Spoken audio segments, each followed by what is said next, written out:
Bien, buenas tardes, hermanos. Gusto en saludarles una vez más por esta vía. El propósito nuestro es que usted pueda ser edificado, aun cuando usted no haya tenido la experiencia del nuevo nacimiento, también pueda escuchar esta palabra y pueda Dios hablarle a su vida, porque hoy vamos a hablar un poco del tema que hablamos la semana pasada acerca de la mayordomía. La mayordomía es la responsabilidad de administrar lo que Dios nos ha dado, todo lo que Dios nos ha dado, sean talentos, sean dones espirituales, sea la revelación de la Escritura, sean bienes materiales, o sea el dinero, sea el trabajo, sea el tiempo, en fin, todo lo que tenemos que nosotros administrar en este plano tierra, en esta vida, somos custodios o administradores de lo que Dios nos ha dado. Sabe que la semana pasada hablábamos acerca hacíamos la pregunta, ¿qué es lo primero que viene a su mente cuando usted recibe la paga por su trabajo o la ganancia por su negocio? ¿Qué es lo primero que viene a su mente? Y decíamos muy subjetivamente, quizás lo primero que viene a su mente es voy a pagarle a fulano, o voy a pagarle a sultano, o voy a salir o me voy a comprar aquella cosa. ¿Por qué? Algunos también podrían decir, oye, lo que recibo no me alcanza para pagar, o no me alcanza para cubrir mi presupuesto del mes, o no me alcanza para cubrir el presupuesto de la quincena. Lo primero que voy a salir a correr, a pagar a alguien que le debo, que me tiene asediado con la cobranza. ¿Qué es lo que provoca esa urgencia de pago? Decíamos también que puede ser el temor a quedar mal, el temor a perder el crédito, el temor a ser una persona insolvente, o sea, que la gente no quiera darle crédito. Yo recuerdo que los obreros que estaban bajo mi cargo decían, mire, ustedes nos pagan los viernes cuando se pagaba en efectivo, ustedes nos pagan los viernes y ahí salimos de una vez a pagar al abasto lo que hemos comprado durante la semana, lo que nos han dado a crédito. Porque la gente de pocos recursos simplemente a tomar el dinero paga ya lo que debe. O sea, ya lo que cobra, ya eso se debe en gran parte. Y muchas veces a otro nivel nos pasa más o menos similar. O sea, en aquella época, cuando las tarjetas de crédito se usaban, la gente vivía una quincena con lo que percibía y otra quincena con la tarjeta. Y la siguiente quincena para pagar lo de la tarjeta, y así iban trasladando su vida. En fin, la gran mayoría no le alcanza el dinero. Eso es la verdad. Ahora, ¿cómo queda Dios en todo esto? ¿Qué posición tiene Dios en toda esta ecuación? Porque el asunto es que habíamos leído que Proverbios 3 dice, honra a Dios con el fruto de tus bienes. O sea, honralo con el fruto de tus bienes. Honrar a Dios es darle a Él la importancia que merece. Por eso dijimos, ¿de dónde viene el dinero? Como mayordomo, ¿quién es el que provee el dinero? Para la despensa, para la medicina, para el alquiler, para lo que se tiene que gastar. ¿Quién lo provee? Usted y yo vamos a concluir, es Dios quien provee el dinero. Nosotros somos instrumentos de Dios para proveer el dinero a la casa, pero nosotros no somos la fuente. Siempre tenemos que tener claro, la fuente es Dios. Y nosotros, los instrumentos que Dios usa para buscar el dinero y llevarlo y transformarlo en bienes de consumo para nuestro hogar. Es Dios quien lo provee. Ahora, si lo primero es que tengo que pagarle a aquel que me asedia por el cobro, pregunto yo, ¿por qué no quiere caer en descrédito con aquella persona o aquella institución? Pregunto, ¿dónde queda Dios ahí? ¿No dice que hay que honrarlo con las primicias? Con lo que primero percibimos hay que honrarlo. Si Dios no está en la ecuación, entonces quiero decir, el mayordomo no está haciendo bien las cosas, porque primero a quien debemos honrar es a Dios. Hay 3 textos que leímos la semana pasada, que yo quiero repetirlos esta vez, o 2 de ellos y sumar uno adicional. Uno era Mateo 6:33, que dice, buscad primeramente el reino de Dios y su justicia, y todo lo demás vendrá por añadidura. En el contexto que cuando Jesús dice esto, dice, ¿por qué os afanáis? ¿Por qué hemos de comer o qué hemos de beber o qué hemos de vestirnos? Siempre la gente está pensando en eso. Es que dice, ¿acaso Dios no sabe que tenéis necesidad de esas cosas? Entonces, la jerarquía que deben estar nuestras necesidades o el orden de prioridades es que dice él, buscad primeramente el reino de Dios y su justicia y lo demás. O sea, todas estas cosas vendrán como añadidura. O sea, vendrán como un adicional, pero Dios debe ser el primero. El otro pasaje que leíamos estaba en Deuteronomios 8:18, que decía, mas acuérdate del Señor tu Dios. Óigame, Señor tu Dios. Él es Señor y Dios. Señor tu Dios, porque Él es el que da poder, ¿verdad?, para hacer riqueza. ¿Quién te da a ti la gracia? ¿Quién te da a ti la sabiduría? ¿Quién te da a ti la inteligencia para poder hacer dinero? O para que tengas el trabajo, así sea un trabajo básico, ¿no? ¿Quién es el que te da la salud para que puedas ir al trabajo? ¿Sabes cuánta gente quisiera ir a un trabajo y no puede ni siquiera ni moverse? Pero Dios te da la salud para que vayas y hagas riqueza. Y el pasaje que no leímos la semana pasada estaba en Proverbios 10:22. Y dice, la bendición de Jehová es la que enriquece y no añade tristeza con ella. O sea, Dios es quien te da la bendición y la bendición trae riqueza. Pero la bendición que viene de Dios no es una riqueza que te provoca tristeza o que te provoca estrés o que te provoca amargura, sino que te provoca paz. O sea, estos tres textos, grábelo ahí para que los tengan. Lucas 6:33, Proverbios 10:22 y Deuteronomio 8:18. Hoy hablaremos acerca de el tema cuando dice, si el dinero no me alcanza, ¿cómo hago? Si no tengo que hacer, ¿cómo hago? Pastor, es que usted no sabe la necesidad que tenemos nosotros. Los hijos necesitan, mi esposa necesita, la casa necesita. Hay tantas cosas que tenemos en torno a nosotros que tenemos necesidad. Hasta el perro de la casa necesita. Y con lo que percibo no me alcanza. Ok, párese ahí. Yo no voy a decir que eso está mal. Sí, eso es una realidad que unos u otros viven. Pero déjeme referirme a una historia que vamos a encontrar en Primera de Reyes capítulo 17, versículo 18 al 20. Y luego la consideraremos. Luis. Del 8 al 20. Elías y la viuda de Sarepta. Vino luego a él palabra de Jehová diciendo, levántate, vete a Sarepta de Sidón y mora allí. He aquí, yo he dado orden allí a una mujer viuda que te sustente. Entonces él se levantó y se fue a Sarepta. Y cuando llegó a la puerta de la ciudad, he aquí una mujer viuda que estaba allí recogiendo leña.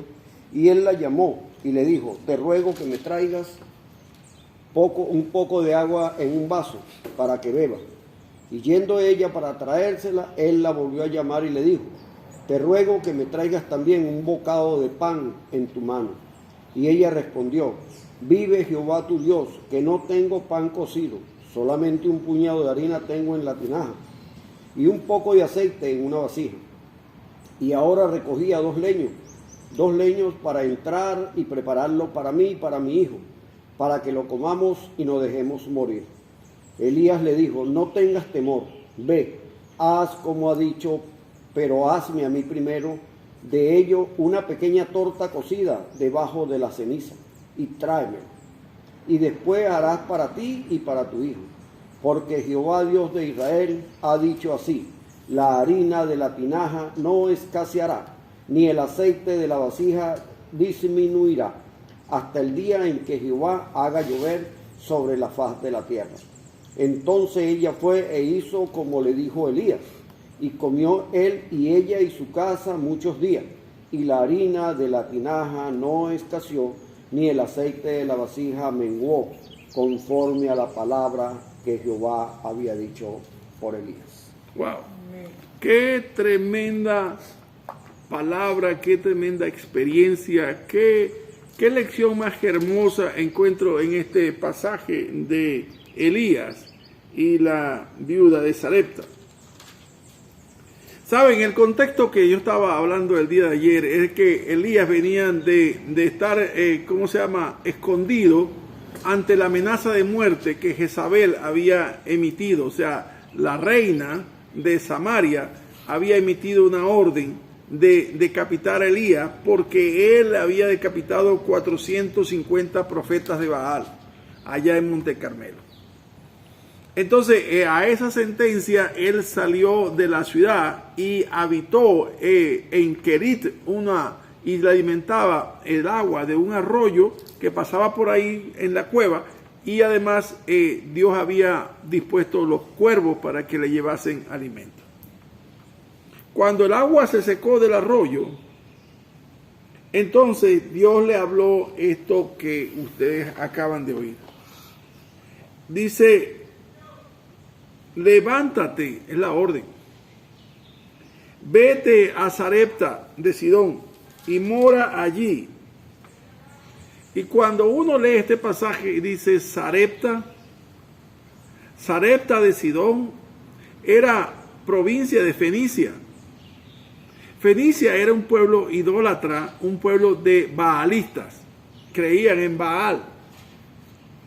Pero Fenicia también era vinculada con el reino de Samaria, un reino asociado con el rey Acab, debido a que Jezabel era la hija del rey de Fenicia. Entonces, eso seguramente lo sabía Elías, y diría Elías: Señor, pero ¿cómo me mandas al lugar donde la cabeza mía no vale ni un centavo? Me van a matar apenas me vean o me reconozcan que soy Elías, el que mató a los 450 profetas de Baal. Mire, hermano, esto me enseña a mí de que Dios no está loco. Dios en su sabiduría sabe lo que hace. Lo que nos confundimos somos nosotros.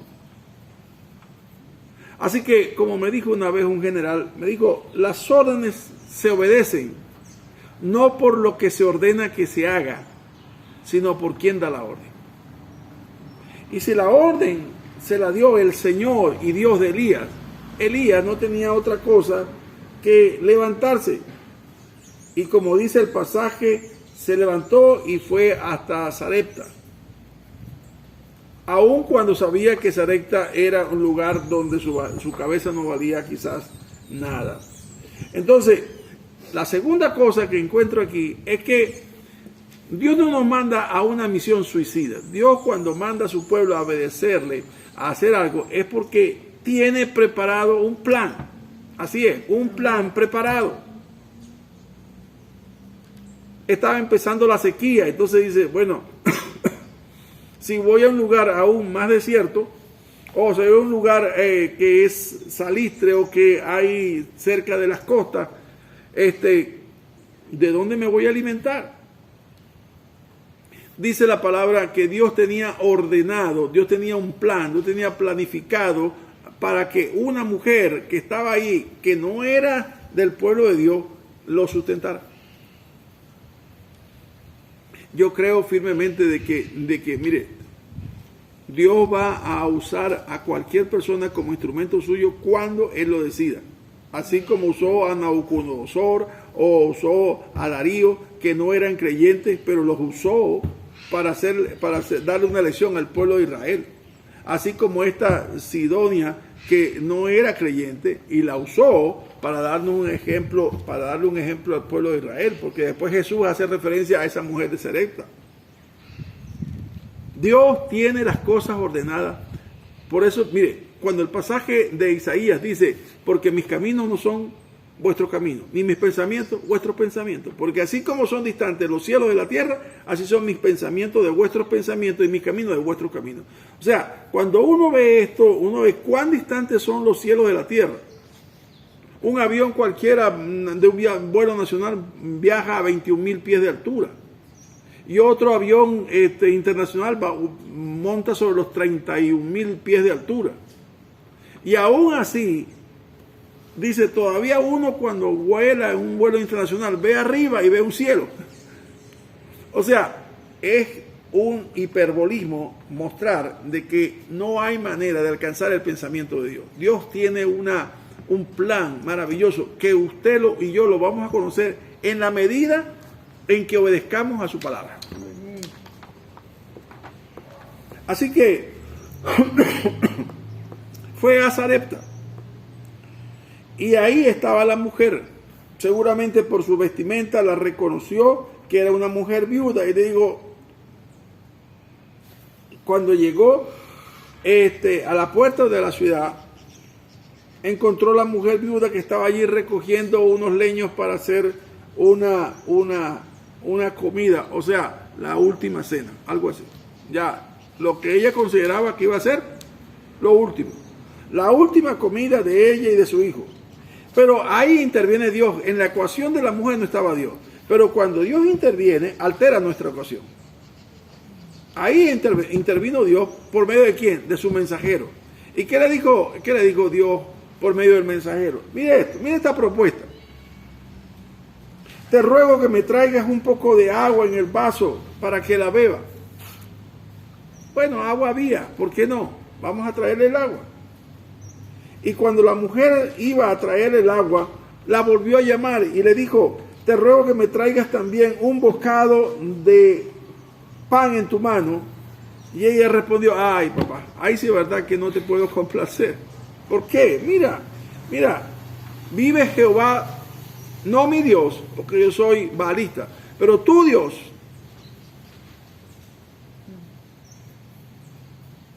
que no tengo pan cocido. No, porque tenía ya lo que digamos yo, el ripio, lo que quedaba. Iba a raspar la tinaja para sacar un puñado de harina, que era lo que le quedaba.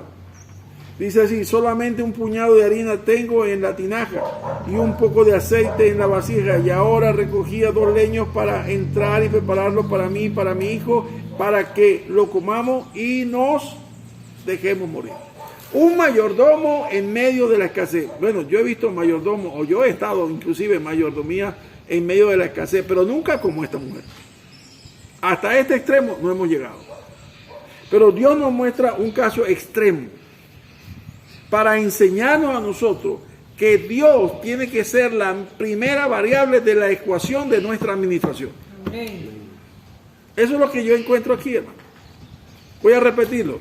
Este ejemplo, esta experiencia, Dios nos las enseña a nosotros hoy para decirnos que Él es el que tiene que estar, Él tiene que ser la primera variable en la ecuación de nuestra mayordomía. ¿Me entendió? Ok.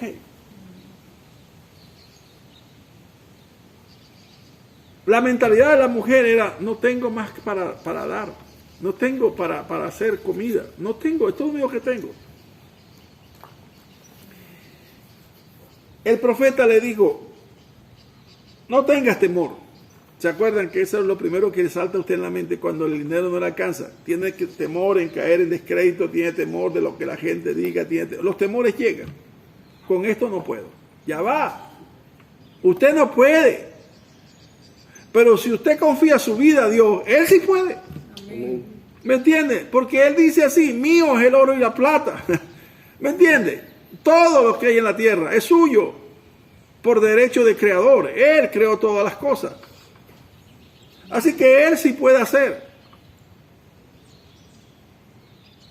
Haz como has dicho. Pero hazme a mí primero. Y aquí es donde ¿cómo se dice? Él no le dijo, mira, hazte 3 arepas de igual tamaño para los 3, para que comamos. No le dijo así. Le dijo, hazme a mí primero una. Me la haces cocida debajo de la ceniza y luego me la traes, me la sirves con el agua. Y luego ve y haz para ti y para tu hijo. No, yo digo esto, mire, yo cuando leo esto una y otra vez, Yo digo, ¿qué mujer es esta? Yo no sé, esta es una mujer extraordinaria. Esta es una mujer, no sé, que no existe, quizás una manera de decirlo, como que, ¿dónde se encontrará una mujer así? Que Elías era un extraño. Que ella tenía el alimento, el último alimento para su hijo y para ella. O sea, no había más nada. Y quieres que deje de hacer lo que estoy haciendo. Bueno, este ejemplo nos toca a nosotros para decir, si a usted no le alcanza, a esta no tenía. A esta es que no le alcanzaba, es que no tenía cómo reponer. No tenía más, no tenía otra quincena, no tenía dónde cobrar, no tenía nada. Dejémonos morir, quiere decir, no tengo otra esperanza o no tengo otra forma de conseguir dinero. Pero él dijo así esa palabra que Luis leyó hace un momento. Dice, la harina de la tinaja, porque así ha dicho Jehová, oiga bien, la harina de la tinaja no escaseará, ni el aceite de la vasija, hasta que Dios haga llover sobre la tierra. ¿Usted cree eso? ¿Usted cree que Dios va a proveer para su casa? ¿Usted cree que Dios es el que ha hecho que en su despensa haya alimento? ¿Cuántos pueden decir en este momento, Dios ha provisto milagrosamente en mi casa para que haya alimento? Yo me identifico con esa mujer porque yo he pasado situaciones como ella, donde no he tenido ni un centavo para llevar a mi casa y milagrosamente Dios ha provisto.